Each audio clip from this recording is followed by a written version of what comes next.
use a property management to handle my sandwich lease options. That's up to you.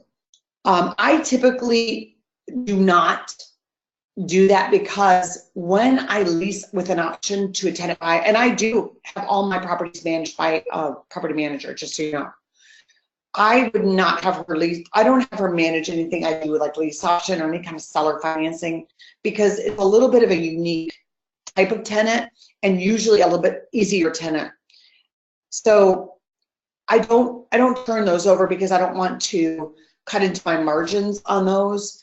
And if they're not real familiar, my property manager is familiar with lease options. However, if yours isn't, then they may not be as comfortable about, and they might not be as comfortable to know how to handle a tenant if there's an issue, they don't pay, they decide they don't want to buy, or they can't buy, or they need an extension. There's a little bit more of that kind of negotiation, or at the end when they're ready to exercise, you're going to be involved in all of that anyways. They can't really negotiate all that for you if the appraisal is not the same amount, or if they need to change something in the purchase agreement or the sales contract to close. They're going to need you to be involved anyway. So I don't really recommend a property manager for the most part with a sandwich lease option deal, unless you are far away and you need someone to just manage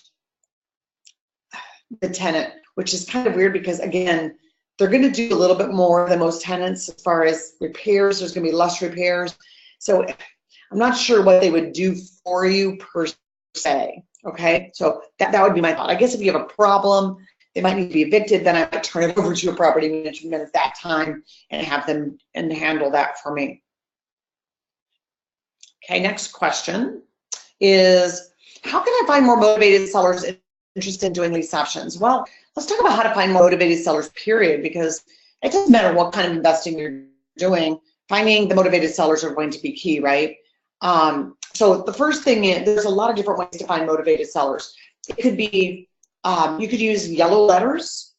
There's a service that I've used in the past, and I like to recommend, is yellowletterscomplete.com. They're pretty reasonable on the letters that they use. They also have some letters that they would recommend for lease options. So that's a great way to find sellers. You could also find sellers through wholesalers. Wholesalers typically buy cheap and they sell cheap, but they also run across a lot of deals also that there's not enough meat on the bone for them to flip to another investor.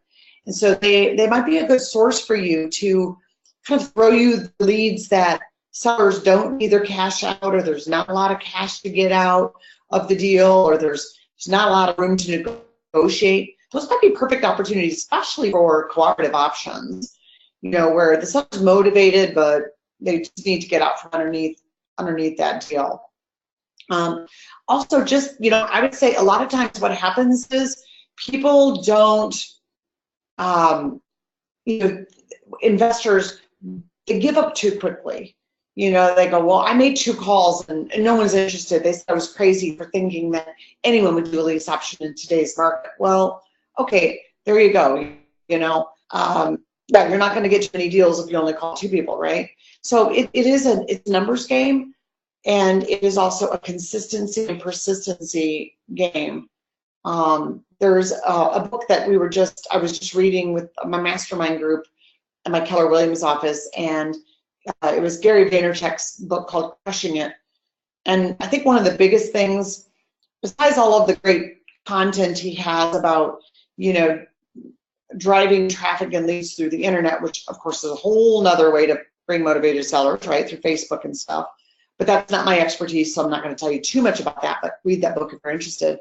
But he really talks about just the whole idea of just being really aggressive about going after what you want, and being aggressive with your dreams and your goals. And he talks about a lot of times he would just stay up to 2, 3 in the morning every night while he had his full-time job, just pursuing his dreams and to get to where he is. And I guess, how badly do you want it, right? How badly do you want to find motivated sellers? You'll find them if you want to, if you focus on it and you start really going after finding them. There's ways to find them that are expensive. And then there's ways to find them that you could spend a little bit more money on. Jeff, who I know is on the call right now too, we were talking yesterday, and he had sent out a bunch of yellow letters recently and some direct mail, and has received quite a few deals, and he's working on some really good deals on some things right now.